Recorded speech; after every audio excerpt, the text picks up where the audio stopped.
Hi, everyone. I'm here with Beth Vander, and we're going to be talking a little bit about this week's readings and the creative process overall. Before we dive into some of the questions and ideas we would like to discuss, I wanted to give Beth a chance to tell us a little bit about herself. So, Beth, if you could tell us a little bit about your professional setting and your problem with practice. Yeah, I teach at a mid-sized university in the Midwest, and I am an assistant reading professor. So my focus is on helping students learn how to teach reading.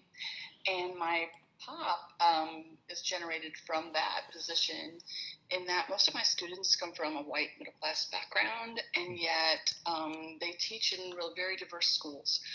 So my problem of practice focuses on how to prepare pre-service teachers to teach reading comprehension to students from diverse cultural backgrounds. Oh, that's amazing.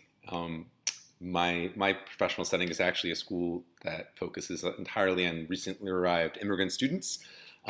So that's very much in line with what I do. And thank you for preparing some of my potential future colleagues. With pleasure. Yeah, awesome. All right, so let's dive into it. I asked you to tell me two quotes from this week's readings that resonated with you the most. For your first quote, you chose, "The process of reusing, revising, and remixing a resource can be a key strategy, not only to develop creativity, but also to learn or access the same content in a multitude of different ways, taking into account that different learners had different styles." And this is from Tassito and Bodhi, the 2011 article. So my two questions for you are, can you give us an example of a time that you have worked in your professional setting to reuse, revise, or remix resources? And can you also tell us what factors were most important in facilitating the creative process?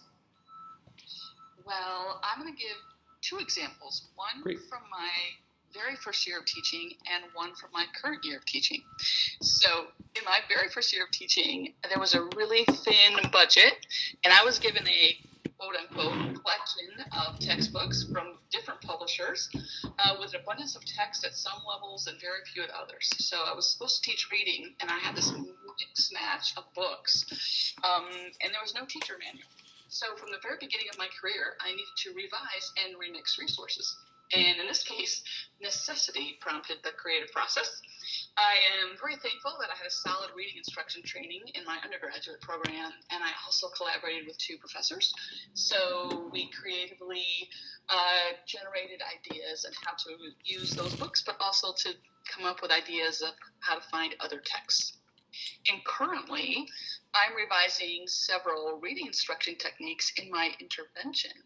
So from studies, I selected several reading instruction techniques, but as I am gathering data in my intervention and evaluating that data, I'm assessing my students' current knowledge and skills, and then I'm adapting those instructional techniques to match their point of need. And it's been unbelievably motivating to see how successful it is to teach right in that sweet zone of proximal development for them. And they've been really successful, not only learning it, but actually teaching it. Great. That's really cool.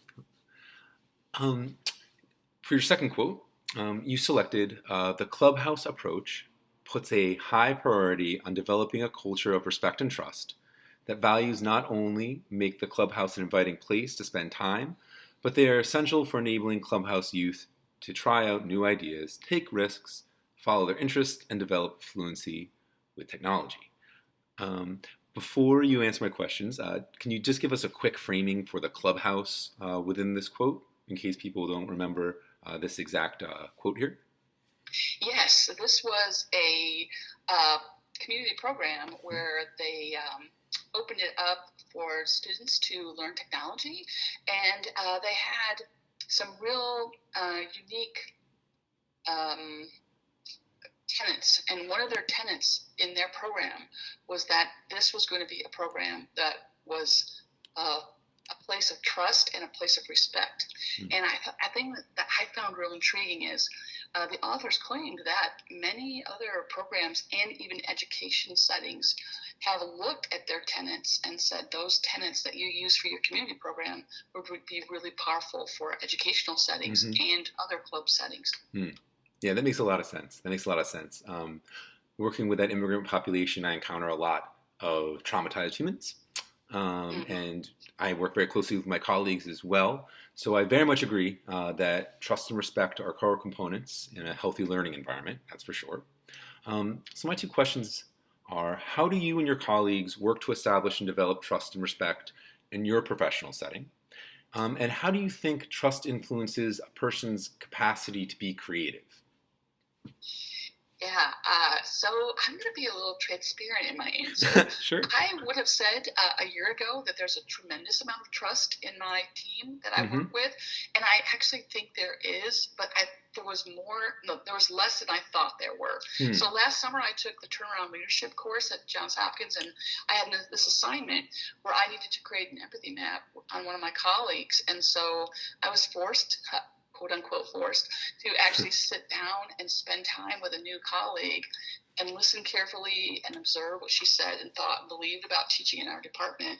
And one theme from this project that came out was, even though she found the rest of my team members and myself to be warm and friendly and competent, but she said we were busy and we seemed unavailable. And then she said she felt a little isolated. So that really struck a chord with me.